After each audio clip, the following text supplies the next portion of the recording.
አባቶች ሰልፍ ይጥሩ። ፖለቲከኛው አበበ ታሰረ። አቡ ሃይደርን ጉዳይ እንመለከታለን። በብፁዕ አባታችን ላይ አፉን የከፈተው ፕሮቴስታንት። የተወዳችሁ ቤተሰቦቻችን ውድ ኦርቶዶክሳውያን ኢትዮጵያውያን ኤርትራውያን እንዴት አላችሁ? እንዴት ቆያችሁ? እንዴት ሰነበታችሁ? ይሄ መረጃ ጉልበት እንዲኖረው እንፈልጋለን። ላይክ ማድረግ፣ ሼር ማድረግ፣ መረጃውን ማዳረሳችሁ ፍጹም እንዳይዘነጋ እንላለን። ወቅታዊ ጉዳዮች፣ ሰፋፊ ሀሳቦችና መረጃዎችን በዛሬ ጥንቅራችን እናቀርብላችሁ ነው የሚሆነው። በቅድሚያ ግን አባቶች ሰልፍ እንዲጠሩ እንፈልጋለን፣ ሊጠሩን ይገባል ሲል ይናገራል። ምክንያቱም በእስልምናው ያሉት የዋሃቢዝምን ጽንፈኛ ዋሃቢዝም እንዲሁም ደግሞ አክራሪ ፕሮቴስታንቲዝም ወደ ሀገራችን ኢትዮጵያ ገብቷል።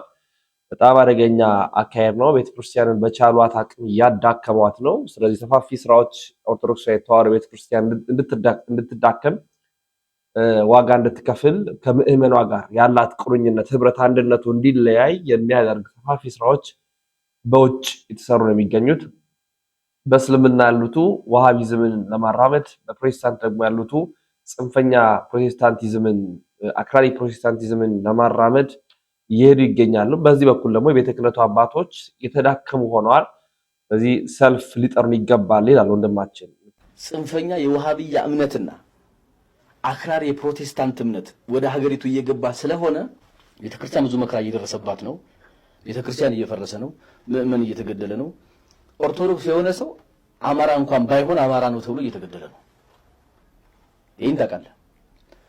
ይሄን አንድ ጳጳስ አቡነ ሉቃስ ይመስሉኛል ሰው ያለቀ ነው ብለው ሲናገሩ አቡነ ጴጥሮስ ተነስተው ዝም የሚያስቡት ለምንድን ነው? አቡነ ጴጥሮስ እኛ የምናውቀው ይኸውልህ ሐዋርያው ጴጥሮስ በመጽሐፍ ቅዱስ ውስጥ የሚታወቀው ፊት ለፊት በመናገር ነው። ጌታችን ሲሰቃይ የነበረ ቀን የዶሮዋን ስህተት ብቻ ብታወጣ ፊት ለፊት በግልጽነት በመናገር በአንደበቱ የሚታወቅ ሰው ሐዋርያው ጴጥሮስ ነው። አቡነ ጴጥሮስ ህዝብ እየተገደለ ነው፣ አገር እያለቀ ነው ሲባል አይባልም። ደግሞ እንደ ክርስቲያን በጣም የሚገርመኝ ነገር ልንገርህ። እንትኖች የሚሉት አለ ለንደን 2 መጽሐፍቶች አሏት። የመጀመሪያው መጽሐፍ ቅዱስ፣ ሁለተኛው መጽሐፍ የሼክስፒር መጽሐፍ ነው። የሼክስፒር መጽሐፍ ለንደን ሰራችሁ፣ ለንደንን ግን መጽሐፍ ቅዱስ ሰራት ይላሉ። በመጽሐፍ ቅዱስ የሚያምን ሰው ዘረኝነት አይሰብክም። ከሚሞት ህዝብ ላይ ደግሞ ሌላ እሳት አይጨምርም። እንግዲህ በአንድ ወቅት ብፁዕ አባታችን አቡነ ሉቃስ የተናገሩትን ንግግር እናስታውሳለን። ከዛ መለስ ብሎ ግን አቡነ ጴጥሮስ በወቅቱ የቅዱስ ሲኖዶስ ጸሐፊ ነበሩ። ዝም አሰኝተው ነበር። ሁላችንም የምናውቀው ነገር ነው። ነገር ግን አሁን ነገሮች ተገላብጠው ኦርቶዶክስ ተዋሕዶ ቤተክርስቲያናችን ለሚመጣ ጥቃትም ከፍ ብሎ ብፁዕ አባታችን አቡነ ጴጥሮስም ወደ ኒውዮርክ ሀገረ ስብከታቸው ሄደው እዛ ባሉበት ነው አሁን ትልልቅ ስራዎችን እየሰሩ ድምጽ እየሆኑ የጮሆ የሚገኙትና እዚህ በነበሩበት ሰዓት ግን ያ ነገር እንዲታፈን ዝም እንዲባል ብለው ነበር። አሁን ምንም እንኳን ውጭ ሆነው አላረፉም። በተለያዩ አጋጣሚዎች ሁሉ ድምጻቸውን እያሰሙ ይገኛሉ። የተናገሩትን ማሰማችሁና ደግሞ በአቡነ ጴጥሮስ ላይ አንድ አፉን የከፈተ ጴንጤ ያለና እሱና እንዲሁ ዝም ብለህ ስትታይ ራሱ የጳጳስ ወዘና ራሱ የለም። አሁን ካንተም እጅ መስቀል የሚሳለም ምዕመን እኮ ሊኖር ይችላል። እስኪ የኔ ንግግር ስሙልኝ አንዴ። ምክክሩ ለምንድን ነው? ምን ይደረግ ነው? የዚህ አይነት ስራ ለመስራት እኮ ነው ምክክሩ። እንዴት አድርገን ብንገል፣ እንዴት አድርገን ብናጠፋ፣ እንዴት አድርገን ወደ አሁን አንተ በዚህ እድሜ ስምምነቱ ድርድሩ ለምንድን ነው እንዴ? አገራችን ሰላም ብትሆን አይሻልም? ያው አንቱ የምትባል ሰው አይደለም ሲጀምር። ግን በቃ ምንድን የምትፈልገው ነው እንዴ? አገሪቷ የሃይማኖት መሪ ነኝ ብለህ በዚህ ልካው ከፖለቲከኞች ጋር ቁጭ ብለህ ለሀገር መጸለይ ሲገባ ሀገራችን ሰላሙን ወደ ሀገር እንዳትገባ እኮ ራሱ የተደረገው ሴራ ስለሚታወቅ ነው። አንተ አሁን ንዴት ቁጭት ምንድነው? ከዚህ ቀደም ቅዱስ ሲኖዶስ ውስጥ የሥራ መደብ ነበረ። ከዛ ቦታ ላይ ተነሳ። ያ ንዴት በጣም አንገብግቧል። እንዴ ስልጣንን እኮ ለማስጠበቅ ብለህ ስታደራጅ ነበር። አሁን የሰሞኑን ሶሻል ሚዲያ የሚርመሰመሱ እነዚህ አንተ ያደራጃቸው ኃይሎች ናቸው። ስለዚህ ጌታው ቢቀርባ ይሻልም። አሁን አንተ የምትፈልገው ብሔር መቶ ስልጣን የሚቀመጥ እንደው ስታስበው ይመስልሃል? አንተ ሰማይ ደርሰህ ብትመጣ ራሱ አንተ የምትፈልገው ብሔር መቶ እዚህ ስልጣን ላይ አይቀመጥም። እውነቴን ነው። እንደ ሃይማኖት አባት ለሀገር ሰላም ብትጸልይ ይሻላል። ከዛ ውጭ በቃ ወደ እግዚአብሔር የምትሄድበትን ጊዜ ብትጠባበቅ ነው የሚሻለው። በዚህ ልክ ወርደና ዘቅጠ ፊት እንደዚህ ተጨማዶ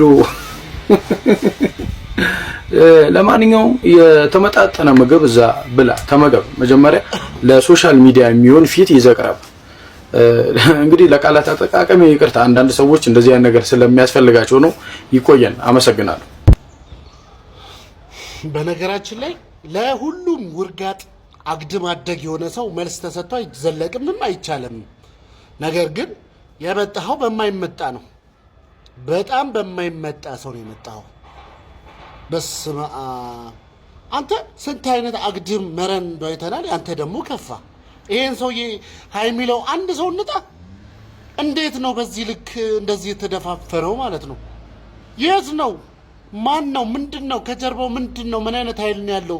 በዚህ ልክ በኮንፊደንስ እነዚህ ታላቅ የቤተ ክርስቲያናችን አባቶች ላይ አፉን እንዲከፍት እንደዚህ የፈቀደለት ማን ነው? ምን ስለሆነ ነው? እግዚአብሔርን ነው የምላችሁ። ለዚህ ቪዲዮ አቅም እንድትሰጡልን እንፈልጋለን። ሁላችሁም ይሄ ቁጭት፣ ይሄ ብሶት፣ ይሄ ብስጭት ያለባችሁ ሰዎች ስለዚህ ሰውዬ ዝም ልንል አይገባም። እውነት የቤተ ክርስቲያናችን የህግ ክፍሎች ወዴት ናችሁ እንዴ? አንድ ማንም ተራ ግለሰብ ተነካ ተብሎ አይደል እንዴ የፍትህ ያለ ህግ ተጥሷል፣ እንደዚህ መጠየቅ አለበት በህግ ምናምን እየተባለ ስንት ነገር እየተፈጠረ ያለው።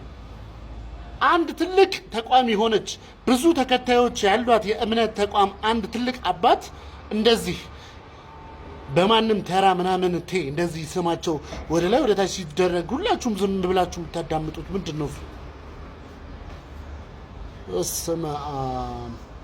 ስለ እውነት ነው የምላችሁ። አደብ ልናስገዛው ልናስይዘው ይገባል። የኦርቶዶክስ ተዋሕዶ ልጆች ባለማህተቦች እንደዚህ መልስ መሰጣጣት ምናምን አይደለም። እኛ ስነ ስርዓት ያለን በጥሩ በቤተ ክርስቲያን በእምነታችን አባቶች ተኮትኩተን ያደግነን ቤተ ክርስቲያናችን ልትሄድበት የምትችለውን መንገድ መጀመሪያ እንድትሄድ እንፈልጋለን። ሁሉም ነገር እንደየአስፈላጊነቱ ተጠያቂነቱን አግባብ ባለው መልኩ ተጠያቂ እንዲሆንልን ግን እንፈልጋለንና ድምፅ ልትሆኑ ይህን ሰውዬ አደብ እንዲይዝ የምትፈልጉ ሁላችሁም በዚህ ቪዲዮ አቅማችሁ እንድታሳዩ እፈልጋለሁ። ሁላችሁም ልትጠይቁ ይገባል ማለት ነው። አፋጣኝ መልስ ግን እንፈልጋለን። እንገናኛለን። አባቴ በብፁዕ አቡነ ጴጥሮስ ላይ ነው አፉን እንደዚህ የከፈተው።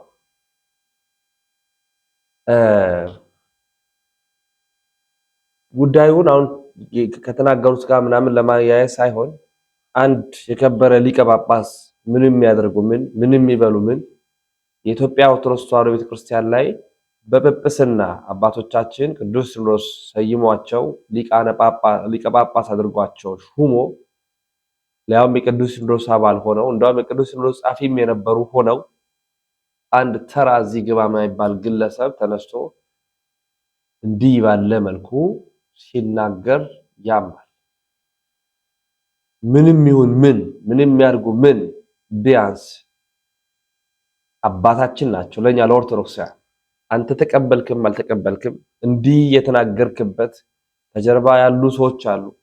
በልበል የሚሉ ሰዎች አሉ። አታስብ የሚሉ ሰዎች አሉ። እኛ ከጎንነን አንተ ተናገር፣ አባቶችን አንቋሽሽ የሚሉ እንዳሉ እናውቃል። ምናልባት ስለ ሀገር ሰላም ሲባል ኦርቶዶክሳዊው ዝም ብሏል። ስለ ሀገራችን ስለሚመጣው ስለ መጥፎ ነገሮች እንዳይከሰቱ ሲል ምዕመኑ ዝም ብሏል እንጂ አንተን ልክ ማስገባት ያቃተው ኦርቶዶክሳዊ ጠፍቶ አይደለም። እንዲህ ስትናገር ዝም ያለው እንዲህ ስትናገርም ዝም የምንለው አንተን የሚገባን ዋጋ ማሰጠት አቅቶን ሳይሆን የተሻለች ነገ ትመጣለች፣ ያኔ በፍርድ ወንበር ፊት እንገናኛለን በሚል አሁን በጣም በጣም በጣም የሚያስነባ ጊዜ ደርሰናል። ብንናገር የምንደመጥበትን አቅም አጥተናል። ግርማችን የተገፈፈ እስኪመስል ድረስ ማንም ኩታራ እየተነሳ እዚህ ገባ የማይባል ግለሰብ የተነሳ እኛን የሚናገርበት ግርማችን የተነሳ የተገፈፈበት ጊዜ ላይ ደርሰናል። ይሄ አብዛኛው የሆነው ቤተ ክህነቱ ላይ ባሉ አባቶች አባትነታችሁን ባለማጽናታችሁ ከገንዘብ ይልቅ ለቤተ ክርስቲያን በእውነት መቆም ባለመቻላችሁ ነው እንደነዚህ አይነት ግለሰቦች እኛን የሚዳፈሩት። ቪኤት እና ገንዘብ ህንፃ ብቻ አይምሯችሁ ስለሸፈነ ነው እንደነዚህ አይነት ግለሰቦች ዛሬ ቤተ ክርስቲያንን የሚያንቋሽሹት። ለእውነት ቆማችሁ ለእውነት አድራችሁ ቢሆን ኖሮ ዛሬ ማንም እየተነሳ ባልሰደበ። የዚህ ልጅ ግን ለታሪክ እንዲቀመጥ ከወዲሁ ለመግለጥ እወዳለሁ። ፖለቲከኛ ሆኖ ስለ እውነት ይናገራል። የሃይማኖት አባት ሆኖ ዝም ይላል። አቶ አበባ አካሉ ታስረዋል። የዜማ አመራር ነበሩ። አልሆንም ብለው ለእውነት በመቆማቸው ታስረዋል። ካደራቸው እኔ የምልህ የማን ልጅ ነው የሚማገደው? የኔ አበባ አካሉ ልጆች እኮ አይደሉም። የኔ ልጆች ጦርነቱ ላይ እንዲማገዱ ካልፈለኩ የሌላው ድሃ ልጅ ነው የሚማገደው። በጣም የሌላው ልጅ አንተ ልጅ እንደሆነ ማሰብ መቻል አለበት እና የራስ ልጆች ህይወት እንደምትወደው የሌላውን ልጆች ህይወት መውደድ መቻል አለበት። ማን ቅር ይለዋል ቢመጡ? ይሄንን የአማራ ክልል ችግር ለፕሮፓጋንዳ ቅስቀሳ ብቻ ለመጠቀም ያለብን እውነተኛ ጀኒውን የሆነ ድርድር ማድረግ ነው የሚያስፈልገው። እኔ ይህንን ነው የማምነው። መደራደር ያስፈልጋል። እነኚህ አካላት መኖራቸውን እውቅና ሰጥተህ አሉ እኮ ብትደብቃቸውም እኮ አሉ። እውቅና ተሰጥቷቸው ድርድር ተደርጓል ተብሏል። አፋድ በሚል ስም ተጠርቶ እሱን እንመጣበታለን። እህልም ከሆነ ይገፋል፣ እህልም ከሆነ ይጠፋል፣ ሽልም ከሆነ ይገፋል ይላሉ። እርግዝናም ከሆነ አትደብቀውም ያረገዘችው ሴት። ምግብ ከሆነ ደግሞ ይጠፋል። አንድ ሲጠገብ ሆድ ይነፋል። ከዛ ይሄ ነው አሁን እየገፋ ሲመጣ ችግሩ አስጨናቂ ሲሆን እያመንክ ትመጣለህ። እኔ ሰሞኑን አንድ ሁለት መሪዎች የፋኖ መሪዎች መጡ ተብለው እኔ ማስረሻ ሰጤ የትኛውን ኃይል ይዞ እንደመጣ አላውቅም። አፋዱን ወክሎ ተፈራርሟል፣ ይደራደራል። ደስ ይለኛል። አብሮት የነበረውን ወታደር አብሮት የነበረውን የታጠቀ የፋኖ ኃይል ይዞ ቢመጣ እውነት ነው። እሱ ሲመራቸው መልምሎ ሲቀበላቸው የነበሩ አካላት የሉም እዛም ግንባር ላይ ትቶ እኮ ነው የመጣው። ኮሎኔል ሞሃባ ነው ማነው? እሱም እንደዚህ ትቶ ነው የመጣው። ፈንታው ሞሃቤ ብቻቸውን ወይም 2-3 ታጣቂ የሚያጅባቸውን ይዘው መጥተው ችግሩ ተፈቷል ብሎ ይሄን ያክል የሚዲያ ግርግር መንግስትንም አይመጥነውም። እውነት ለመናገር አይመጥነውም። እነ ጃልሰኝ እኮ በመቶዎች የሚቆጠሩ ይዘው ገብተዋል። ግን አማራ ክልል ላይ አሁን እነሱ እዚህ አዲስ አበባ ገቡ ከተባለ በኋላ አሁን መከላከያ ፔጆችም ላይ የአማራ ክልል ኮሚኒኬሽን ገጽም ላይ እንደምንመለከተው እውነት ይሁን ውሸት ራሱን የቻለ ማጣራት ቢጠይቅም የተለያዩ ታጣቂዎች በቀን 150 10 20 ከአፋድ ጋር የተደረገውን ስምምነት ተከትሎ ገቡ ይባላል እኮ እና እነዛ አሁን ከነማስረሻ ጋር አብሮ የገቡ ናቸው ሊባል አይችልም። እሱ ቢሆን ደስ ይለናል። ማን ይፈልጋል ጦርነት? ሁሉም መሳሪያቸውን አውርደው መጥተው በሰላም አብረን በሀገራችን ላይ ብንኖር ማን ነው ጦርነት የሚናፍቀው? እኔ የምልህ የማን ልጅ ነው የሚማገደው? የኔ አበባ አካሉ ልጆች እኮ አይደሉም። የኔ ልጆች ጦርነቱ ላይ እንዲማገዱ ካልፈለኩ የሌላው ድሃ ልጅ ነው የሚማገደው። በጣም የሌላው ልጅ አንተ ልጅ እንደሆነ ማሰብ መቻል አለበት እና የራስ ልጆች ህይወት እንደምትወደው የሌላውን ልጆች ህይወት መውደድ መቻል አለበት። ማን ቅር ይለዋል ቢመጡ? ችግሩ እኮ እኛ ጋር ጠቅላይ ሚኒስትሩን በቀደም ብለዋል እኮ ፋሽን ምን አሉ? እኔ ፓስፖርት የለኝም፣ ሀገርን ወዳለው፣ ለእውነት እቆማለሁ፣ ከሀገሬ መውጣት እንኳን አልፈልግም፣ ዋጋ ብከፍል እንኳን ነፍሴን አስይዤ ተደራድሬ ነው ብለው ስለ እውነት የቆሙ ናቸው። እኔ ያወቅኳቸው ማህበራዊ ሚዲያ ላይ በሚናገሩት ንግግር ማለት አቶ አበበ ይባላል። ከአንድ ሃይማኖት አባት የምጠብቀው ንግግር ከአንድ ፖለቲከኛ ሰማይ ነበር። ይቆሙልናል የምንላቸው አባቶቻችን መቆማቸውን ትተው ለፓርቲያቸው ያስባሉ የምንላቸው ስለ እውነት ሲቆሙ ስናይ እውነት ምን አይነት ሁኔታ ላይ እንዳለን ማሳያ። ያው እንደታሰሩ ተሰምቷል። ፍጹም መፈታትን እግዚአብሔር ይስጣቸው። የኛ ቤተ ክህነት ምን ላይ እንዳለን እንገራችሁ። የአዲስ አበባ ሀገረ ስብከት ስራ አስኪያጅ የሆኑት አባት አረንጓዴ አሻራ መትከል አለብን አሉ። ለቤተ ክርስቲያን ስለ አረንጓዴ አሻራ ይነግሩናል። ቤተ ክህነቱ የሥርዓቱ ሁለተኛ ጽሕፈት ቤት ነው ስንል በምክንያት ነው።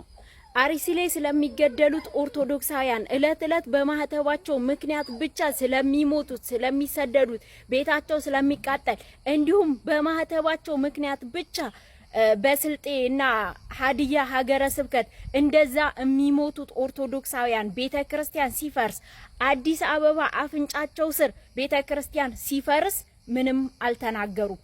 በድሮም በየገዳማቱ አባቶቻችን ሲጨፈጨፉ፣ እናቶች ሲሞቱ፣ በማህተባቸው ምክንያት ሲታረዱ ምንም አላሉም። ዛሬ ግን ስለ 8ኛው አረንጓዴ አሻራ ወጥተው እየጻፉ ነው። አባታችን ግን አይከብድም በዚህ ያክል ደረጃ። ስለዚህ ከጥቁር ቦኔት ለባሾች ምንም አንጠብቅም። ኦርቶዶክሳውያን ብዙ ጊዜ እንደነዚህ አይነት ነገሮች የሚፈቱት በምዕመናን ነው። ለማንም ቤተ ክርስቲያንህን አሳልፈህ አትስጥ። ምክንያቱም አሁን ላይ ቤተ ክህነት ውስጥ የተሰገሰጉት ጸረ ኦርቶዶክሳውያን መናፍቃን ናቸው። ንስጥሮስም ማሪዎስም መንፍቅናውን ሲዘራ ቤተ ክርስቲያንን ሲያጠፋ ቤተ ክህነት ቁጭ ብሎ ነበር፣ እንዳትረሱት። እግዚአብሔር የተከለው የሰው ልጅ ሲነቀል ግን ወጥቶ መናገር አይፈልጉም። ለቤተ ክርስቲያን ስለ አረንጓዴ አሻራ ያወሯታል። የቤተ ክርስቲያን አካል የሆኑ ምዕመናን ግን ሲገደሉ ቀና ብለው እንኳን መናገር፣ በፌስቡካቸው እንኳን መጻፍ አይፈልጉም። አርሲ ያ ሁሉ መከራ ሲመጣ አንድ የተናገራባት የለም። በገዳማት ላይ ያ ሁሉ መከራ ሲመጣ የተናገራባት የለም። ስለሚተከለው ዛፍና ችግኝ ግን ጳጳሱ እንኳን ሄደው ሲተክሉ አይተናል። እና አባ ጻና አይተናል። እና አባ ሩፋኤልን አይተናል። እና ወዳቸው አምላካቸው የሆኑት ናቸው ቤተ ክህነቱን ሞልቶት ያሉት። አባታችን እንዲህ ይላል፣ ማንም እንደፈነጨ አይቀርም። ማንም እንዲያፉን እንደከፈተብን ወንዱ ማህይም ሁሉ እየተደራጀ እንደቀለደብንማ አንቀር። መድኃኔዓለምማ ይምጣ፣ ክርስቶስማ ይምጣ። ይሄ ሁሉ የሃይማኖት ተቋም እንደፎከረብን ሴቱና ወንዱ ሳይለይማ ማን ይፈርድልናል? እሱ ይምጣና የዚችን ቤተክርስቲያን ልልና ይመስክርላት እንጂ ምን ዳኛ አለን? ማን ይመሰክርልናል? ማንም እንዲያፉን እንደከፈተብን ወንዱ ማህይም ሁሉ እየተደራጀ እንደቀለደብንማ አንቀር። መድኃኔዓለምማ ይምጣ ይምጣ። እንዲህ ያለ አስረሽ ምችው መምህራን አኩርፈው ከመድረኩ ጠፍተው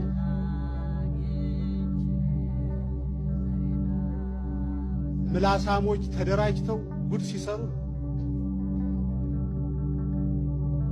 መድኃኔዓለምማ ይምጣ። በተስፋ እንኖራለን። የመምህራን እንባ ሳይታበስ ድሮስ ምን ሰላም አለ?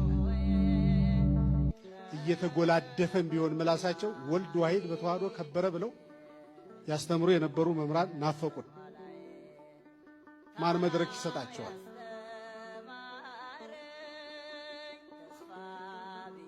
ክርስቶስ የሞተለት ሕዝብ የማንም አስማተኛ መጫወቻ አትውደቁ፣ ተስፋ አትቁረጡ። ከነሱ ጋር ካሉት ከኛ ጋር ያሉት ይበልጣሉ። የእስራኤል አምላክ ጋር ነው ጦርነቱ፣ ከኛ ጋር አይደለም። በቅጡ መሆን ብቻ ነው። እኛ በቅጡ ከሆን ነገሮች በሙሉ ቦታቸውን ይይዛሉ። ከመጀመሪያም የዓለም ሰላም በዚች ቤተክርስቲያን ትከሻ ላይ ነው የኖረ። ከአባት ጆሮ ያረጃል ታሪክ ምስክር ነው። የዚች ቤተክርስቲያን ትከሻ የዛለለት በበነጋው ወዮልን። ይህች ቤተክርስቲያን አንድ ቢሮ አይደለም የወከለች፣ አንድ ሀገር አይደለም የወከለች፣ ሰማዩን ምድሩን ፈጥሮ የሚገዛ አምላክ ወክላ በዚህ ዓለም የተገለጠች ግን ሰማያዊት ተቋም ናት። ይህንን ስፍራዋን በያዘች በበነጋው ዓለም ሰላም ነው፣ አፍሪካ ሰላም ናት፣ ኢትዮጵያም ሰላም ናት። የሌሎች ድርሻ እንዳለ ሆኖ የእኛን ድርሻ እየተወጡ መጓዝ ተገቢነት ስላለው እግዚአብሔር ከእናንተ ጋር ነኝ አላቸው። እስከ ዓለም ፍጻሜ ሐዋርያት እስከ ዓለም ፍጻሜ የሚቆዩ ነው አይደለም። ሐዋርያትን መስለው አክለው ከተነሱ መምህራን ጋር እስከ ዕለተ ምጽአት እሰራለሁ አክለው ሐዋርያትን አክለው በሐዲስ ኪዳን አንድ ካህን እግዚአብሔርን የወከለ የአሜሪካዊ ኤምባሲ ይጠርም ይርዘምም ይወፍርም ይቅጠንም የታላቋን ሀገር የአሜሪካን ጉዳይ ነው የሚያስፈጽመው። በዚህ ዓለም እግዚአብሔርን ወክሎ የተቀመጠው ካህን አገልጋይ ምዕመንም ጭምር የእግዚአብሔር ተወካይ ነው። እግዚአብሔርን መወከላችንን ካወቃችሁ ተሰትራችሁ መኖር ትጀምራላችሁ። በደም የተገዛችሁ ባሪያ እግዚአብሔር የተፈጠራችሁ መሆናችሁን ካወቃችሁ የኛ ስተት የሰውነትን ክብር ሳናስረዳችሁ ከደመና በላይ ስላለው ምስጢር መናገራችን ነው። ሰው ያቃተው መንፈሳዊ መሆን አይደለም፣ ሰው መሆን አቅቶት አግኝተነዋል። ወዳጅን መውደድ ጨዋነት ነው። ወዳጅን መጥላት መቼም ሰይጣናዊነት ነው። እነ ቅዱስ ጳውሎስ ተረከዛቸው እንደ ጫማ እየበረረ እስኪወርቅ ድረስ ዙረው አስተምረው ይችን ቤተ ክርስቲያን ያቆዩ። ካባው ላንቃው ነፍሳቸውን አስይዘው ተደራድረው ካላውያን ነገስታት ጋራ ዋጋ ከፍለው ባቆዩ ሐዋርያት የተገኘች ናት። ህልውና ይሆናል ማለት ነው። ማህበረ ሐዋርያት የሰንበት ትምህርት ቤት ወጣቱ ብቻውን ሲሰበሰብም ተገቢ አይደለም፣ ሲበተንም ተገቢ አይደለም። ብፁዕ አባታችን እታርማለሁ በኋላ ወጣቱ ብቻውን ሲሰበሰብም ከጥቅሙ ጉዳቱ ይብሳል፣ ሲበተንም ሌላ ችግር ነው። መፍትሄው ምንድነው ከተባለ እግዚአብሔር የሰበሰበውን ወጣት ቤተክርስቲያኒቱ በበላይነት እያረመች እየመረቀች መድኃኔዓለም ይምጣ። ደግሞም ይመጣል፣ እርግጠኞች ነን ይመጣል። ማንም እንደፈነጨብን አይቀርም። ማንም አውደ ምሕረቱን የተቆጣጠረውም ሰባኪ፣ ለሆዱ የቆመውም ዘማሪ፣ ለብር ሲል ለሚነዳው መኪና ለሚያንሸረሽረው ለሚንሸራሸርበት ነገር ሲል ቤተ ክህነትን አሳልፎ የሰጠው የቤተ ክህነቱ አገልጋይ፣ ለእውነት ለመንጋው ሳይሆን ለግል ጥቅሙ የቆመን ጳጳስ ካለ ማንም እየተነሳ ደግሞ ቤተክርስቲያን ላይ ጣቱን ቀስሮ አፉን የሚከፍትበት እንደመላበት ዝም ብለን የምናሳልፍበት ቀን አይመጣም። መድኃኔዓለም መጥቶ ሁሉንም መስመር ያስይዛል። በዚህ እናምናለን። ይምጣ፣ በእውነት ይምጣ። ወደ ቀጣይ መረጃችን እናምራ። ከዚሁ ሐሳቦች ሳንወጣ አቡ ሃይደር የተባለው ኡስታዝ ከ20 ዓመታት በፊት እንግዲህ ከሰሞኑ እኛን ኦርቶዶክስን የተቀበልነው ሲል አህመዲን ጀበል መናገሩ ይታወሳል። እኛም በቪዲዮ ሰርተናል። አቡ ሃይደር ተብየውም ለካ አደገኛውን ንግግር አስቀድሞ ተናግሮ ነበር። ንካታ እንነሳ፣ የማንም አይደለችም። ይሄ ሀገር የኛ ነው። የስያሜው ጉዳይ ኢንሻአላህ ስተት ከሆነና መስተካከል ካለበት ሌላ ጊዜ ሊስተካከል ይችላል። ምድሪቷ ግን የኛ እንጂ የሌላ የማንም አይደለም። ካፊሮች ሆናለች፣ አሳልፈው ሰጥቷል ማለት ነው። ለምን? ማን የሰጣቸው? ለነሱ የታሪክ ምስክር የላቸው ወይ የሃይማኖት ምስክር የላቸው ወይ ደግሞ ሌላ ምን? በሞራል እንኳን የነሱ እንዲሆን አንፈቅድላቸውም። በሞራል እንኳን ሞራል እንዲኖራቸው እንኳን ሊገባቸው አይችልም። የኛ ነው ሀገሪቱ። እንግዲህ ሰሞኑ ኡስታዝ አህመዲን ጀበል የተናገረውን ሰምታችሁ ወይም ደግሞ ፌስቡክ ላይ የጻፈውን አይታችኋል። ክርስቲያኖች ሲመጡ ተቀበልናቸው ነበር ያለው። ነገር ግን ይሄ ሐሳብ የሱ ብቻ ሳይሆን የሁሉም አክራሪ ኡስታዞቻቸው ሐሳብ ነው። አሁን እንደሰማችሁት አቡ ሃይደር ከ20 ዓመት በፊት የተናገረው ንግግር ነው እኔ አምጥቼ ያስደመጥኳችሁ ማለት ነው። ከዛ በፊት እናንተ እንደተለመደው አካውንቱን ፎሎ፣ ቪዲዮውን ደግሞ እጅግ አብዝታችሁ ሼር፣ ኮፒ ሊንክ፣ ሪፖስት፣ ዱዊት፣ ላይክ ተብረተን ታረጉ በእግዚአብሔር ስም ጋብዛችኋለሁ። 3 ሰከንድ ስጣችሁ እስኪ አመሰግኑ። ሐሳባችን እንገባለን። በነገራችን ላይ የኢትዮጵያ ኦርቶዶክስ ተዋሕዶ ቤተክርስቲያን ከውጭ ተሰዳ ስትመጣኛ ኢትዮጵያውያን ተቀበልናት ያለው ኡስታዝ አህመዲን ጀበል የሱ ብቻ ሳይሆን ይሄ ሐሳብ የሁሉም ኡስታዞቻቸው ሐሳብ ነው። ምክንያቱም የሰማችሁት ኡስታዝ አቡ ሃይደሪ ወይም ደግሞ ሳዲቅ ይባላል። እሱ የተናገረው ከ20 እና ከ30 ዓመት በፊት ድምጻችን ይሰማ በሚባለው ፕሮጀክታቸው ላይ እሱ በዙም ሚቲንግ የተናገረው ንግግር ነው። ሌሎችም በርካታ ንግግሮች አሉ። የምትፈልጉ ካላችሁ ኢንቦክስ ልክላችኋለሁ፣ ልታወሩ ትችላላችሁ። ነገር ግን እኛ ማንሳት የምንፈልገው ምንድነው የኢትዮጵያ ኦርቶዶክስ ተዋሕዶ ቤተክርስቲያን ተሰዳ የመጣች ሳይሆን ሀገር በቀል የሆነች ከአይሁድነት ወደ ክርስትና ትራንስፈር የሆነች የሐዋርያት ሥራ ምዕራፍ 8 ላይ እንደምንመለከተው ኢትዮጵያዊ ጃንደረባ ተጠምቆ መጥቶ ክርስትናን የሰበከባት ከዚያም ከቤተ መንግስት ጀምሮ ክርስትና የተስፋፋ በመጨረሻም ደግሞ በ330 ዓመተ ምህረት ቅዱስ ፍሬምናጦስ ደግሞ እንደዚሁ ደግሞ ተሳቱ ቅዱሳን የመጡበትን ዘመን ነው እነሱ ሜንሽን የሚያደርጉት ከሶሪያና ከተለያየ ቦታ መጥተዋል ነው። ክርስትና ሳይሆን ተሰዶ የመጣው እነማን ናቸው? እነኚህ ሰዎች የካቶሊክን እምነታን ተቃውመው ነው ወደ ኦርቶዶክስ ብለው የኢትዮጵያ ኦርቶዶክስ ተዋሕዶ ቤተክርስቲያንን ፈልገው ምንጯን ፈልገው ወደ ኢትዮጵያ ተሰደው የመጡት ማለት ነው። ለምን? ኦሪጂኑ ስለነበረ በሱ ላይ ነው ማጽናት ያደረጉት ማለት ነው። የማጽናት ስርዓት እንጂ የሰሩት ምንም አይነት ሃይማኖት ይዘው አልመጡም። የነበረው ነው ተቀብለው በዚሁ ሊኖሩ ይሻሉት ማለት ነው።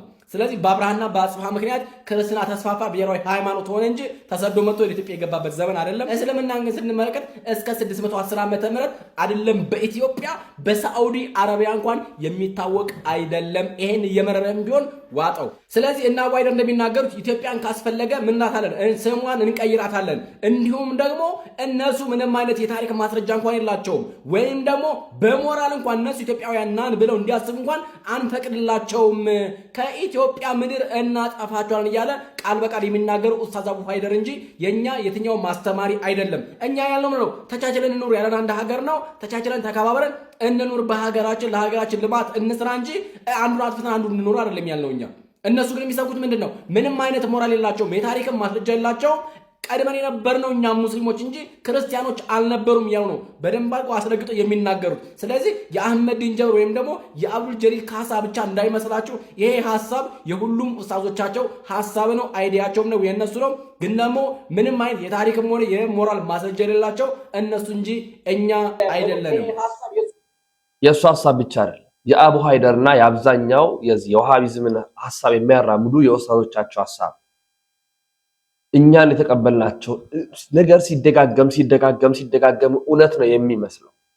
ለነገሩ መረጃ እንኳን ማዳረስ የማይወድ ኦርቶዶክስ እያለ መስራት እንኳን እስኪ ከብደን የደረሰው። እነሱ ሲያራግቡት በስትራቴጂ ነው ተነድፎላቸው፣ ገንዘብ ተበጅቶላቸው፣ ብዙ ነገር ሰብሮላቸው። እኛ ለዚህ ቤተክርስቲያን ድምፅ እንሆን ስንል ምን ከፍሎን ዋጋ እናውቃለን። ቢያንስ ታሪክ እንዳይጎድፍ እውነት እንዲገለጥ ቤተክርስቲያን እንድትቀጥል ነው ይሄን ሁሉ ነገር ያደረግን ያለ። ስለዚህ ባካችሁ አዳርሱ፣ ባካችሁ ኦርቶዶክስ አዳርሱ። በተለይ በምክክር ኮሚሽን ላይ ተሳታፊ ሆናችሁ አባቶች፣ በዛ የገባችሁ እንደ ቀሲስ ዳንኤል ሰፈ ሚካኤልን ጨምሮ በርካቶች እዛ ያላችሁ በጽሁፎቻቸው ጻፉ፣ በገጾቻቸው አስፍሩ፣ ቪዲዮ ስሩ፣ ታሪክን ግለጡ። እነ መጋቢ አዲስ ሮዳስ ታደሰ እግዚአብሔር ይስጣቸው ጀምረዋል። ሁላችሁም ኦርቶዶክሳውያን ባለ ታሪክ አዋቂያን ቀሲስ ነው ብያለሁ።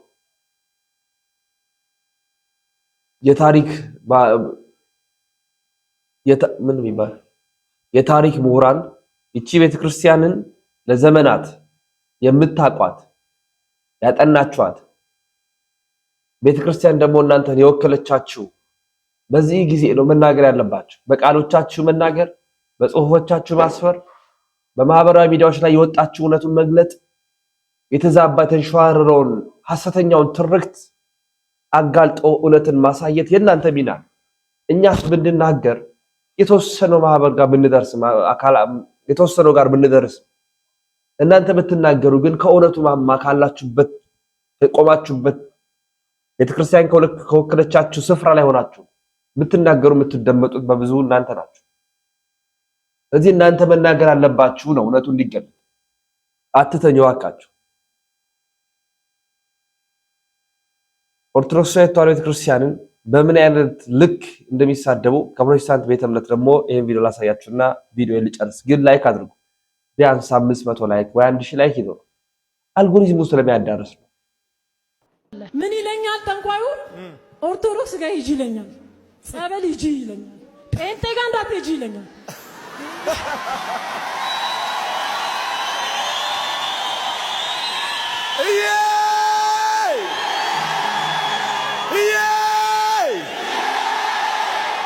ሞጆ ላይ ነው ቁጭ ያለው ጠንቋዩ። አዎ በዓለም ከአሜሪካ ከጀርመን ያልመጡ የለም። ወደሱ ምን አለኝ? ስሚ አለኝ፣ ማስጠነቅቅሽ ጴንጤ ጋር እንዳትደርሺ። በቃ ጌታን እቀበላለሁ ብዬ ወሰንኩት። የሚካኤል ቀን አለኝ፣ የገብርኤል ቀን በ30 ዮሐንስን ቡና ፊ አለኝ። እንዴ ከቡና ጋር ምን ያገናኘዋል? እሱ ቤት የገብርኤልና የሚካኤል ምስል አለ። ጠንቋዩ ቤት። አዎ ኦርቶዶክስ ጋር የገብርኤል ዕለት በጣም ይነግሳል። ለእህቴ ነው መላት፣ ከእህቴ ጋር አንስማማም። ምክንያቱም በጣም አክራሪ ነበርኩ። አንቺ ምንድነው ልብሽን እንዲያረጋው አለኝ። ለምን ጠንቋይ ቤት ሲሄድ ልቤ ተከፈለ። እውነተኛ አምላክ ክርስቶስ ነው ብዬ የወሰንኩት ለኔ ብቻ አይደለም ለሁሉ ህዝብ የምናገረው እኔ የኔ መናገር ብቻ ሳይሆን እዛ ገብርኤልና ሚካኤል በጣም ይነገሳል፣ በጣም ይከበራል። ጠንቋይ ቤት ቤተክርስቲያንም ሲሄድ በጣም ይደገሳል። እንደተመለከታችሁት ነው በምስክርነት ሰበብ የሰው ቤተ እምነት ላይ ታርጌት ያደረገ ስድብና ውንጀላን ማቅረብ ወንጀልም ደግሞ በህሊና ደረጃ የዘቀጠና የተዋረደ ስራ ነው።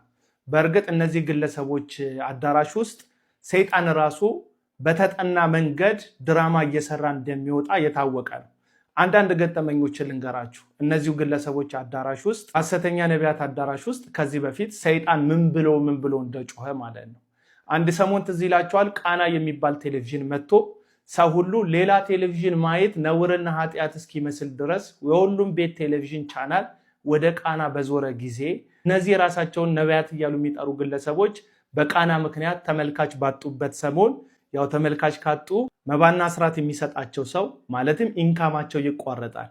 ከዚህ ጋር ተያይዞ ምን አይነት ድራማ ሲሰሩ ነበረ? በዛ ወቅት ላይ ሰይጣን በጉባኤው ላይ ይጮሃል። ማነ ስምህን ተናገር ሲባል ሰይጣኑ እኔ ቃና ነኝ እያለ እንዲጮህ ሲያደርጉ ነበረ። ለምን? ሰው ሁሉ በየቤቱ እኔ ቃና ነኝ እያለ የጮኸውን አጋንንት በማየት ቃና የሚባል ቴሌቪዥን ከሰይጣንና ከ666 ጋር የተያያዘ ነው ብሎ ወደ እነሱ ቴሌቪዥን ቻናል እንዲመለስና መባና አስራቱ እንዲቀጥልላቸው ማለት ነው። ኮሮና በመጣ ጊዜ የሰው ሁሉ ትኩረት ኮሮናን በተመለከተ በሆነ ጊዜ ላይ ሰይጣን ኮሮና ነኝ ብሎ ሲጮህ አዳራሻቸው ውስጥ ሰምተናል። ምን እያሉን ነው? በተዘዋዋሪ ዓለም ላይ የመጣው ይሄ አስደንጋጭ በሽታ ሰይጣን ስለሆነ እኛንን መፍትሄ ሰጪዎቹ ብለው ራሳቸውን ፕሮሞት ሲያደርጉ ነበረ። እኚሁ ግለሰቦች ግን ቀጥሎ ባለው ፕሮግራማቸው ላይ ማክስና ጓንት አድርገው ሳኒታይዘር ሁሉ ሻወር ወስደዋል። ደግሞ ሶሪያ ላይ ብጥብጥ በተነሳ ጊዜ ላይ እዚሁ ቸርች ውስጥ ሶሪያን የበጠበጥኩት መንፈስ ነኝ፣ ኢትዮጵያን ልበጠብጥ ነው፣ ስለዚህ ኢትዮጵያን እንዳልበጠብጥ ደግሞ ያደረከኝ አንተ ነህ ብሎ ከመገናኛ ብዙሃን ላይ ይጮ የነበረውን ዜና ወደ አጋንንትነት ቀይሮ እሱ ኢትዮጵያ እንዳትበጠበጥ የመጣ ነብይ እንደሆነ ለመሳል ሲሞክር ተመልክተናል። አያችሁ፣ እያንዳንዱ ነገር በእነሱ እጅ መፍትሄ እንደሚያገኝና እነሱ ዋና የመፍትሄ አካልና ማዕከል እንደሆኑ ማሳየት ነው እንጂ ዓላማቸው ልክ ከኦርቶዶክስ ቤተክርስቲያን በማውጣት ሰውን ኢየሱስን እንዲያ የሚያደርጉ ሰዎች አይደሉም። ይቺ ሴት ግን እየመሰከረች ያለችው እዛ ኢየሱስ ስለሌላ እዛ ኢየሱስ ስለማይሰበክ ጠንቋዩ ገብርኤልና ሚካኤልን ቀን ላይ ከበርቻቻ ስለሚያደርግ ተመሳሳይ ስለሆነ ከኦርቶዶክስ ጋር እኔ ኢየሱስ ብቻ ያለበት ቦታ መጣው ስትል ትሰሟታላችሁ። ኢየሱስ ያለበት ቦታ መታ ቢሆን ክርስቶስን ተመልክታ ቢሆን የእግዚአብሔር ልጅ ኢየሱስን አግኝታ ቢሆን ረፍት ሆኖላታል። እሷም ከዘላለም ጥፋት ድና ነበረ። ነገር ግን ኢየሱስ ክርስቶስ የሚነግስበት ቦታ ሳይሆን አንድ ግለሰብ ራሱን አጉልቶ የሚያሳይበት አጋንንት ሁሉ ሲጨው ከሱ ጋር በተገናኘ ምስክርነት የሚሰጥበት አዳራሽ ውስጥ ነው መልሰ የመጣችው። ስለዚህ የመጣችበትም አዳራሽ ኢየሱስ የሚታይበት እንዳልሆነ ይሄ ምስክር ነው የሚሆነው። ከዚህ በፊት ይቺ ሀገር እንዳትበጠበጥ አንተና ጠቅላይ ሚኒስተሩ አላሰራህ አላችሁኝ ብሎ አንድ ሰይጣን ሲመሰክር አይተናል።